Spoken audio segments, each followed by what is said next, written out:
একটা চায়ের দোকানে চা বিক্রি করলেও চা বিস্কুট ঘুগনি ইনকাম খারাপ হয় না, চাকরির থেকে বেশি টাকা পাওয়া যায়। रुको जरा सबर करो। আরে বাপ রে বাপ, দিদি গো তুমি চায়ের কেতলি নিয়ে চা বিক্রি করতে বলছিলে? চা বিক্রি করতে বলছো? চায়ে এত লাভ?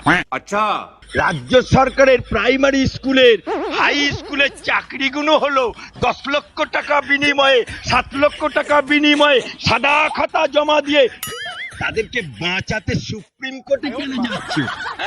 কেন প্রিন্সিপালের কোলে ঝুলছো? কেন মনুসিংহী কোটি কোটি টাকা, লক্ষ লক্ষ টাকা ফি, সেই ফিয়ের টাকা তুমি কোথা থেকে দেখো? কোথা থেকে দাও?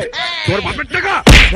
ওটা নবান্নের ছাপা নয়, না কালীঘাটের ছাপা নয়। আরে চা বিক্রি করতে হলে আগে তুমি চা বিক্রি করে দেখাও যে আমি মুখ্যমন্ত্রী, আমি কোনো পয়সা নিই না, আমি মুখ্যমন্ত্রী প্রথম চা বিক্রি করছি। পহলে নারী পিছলে দর্শনদারি।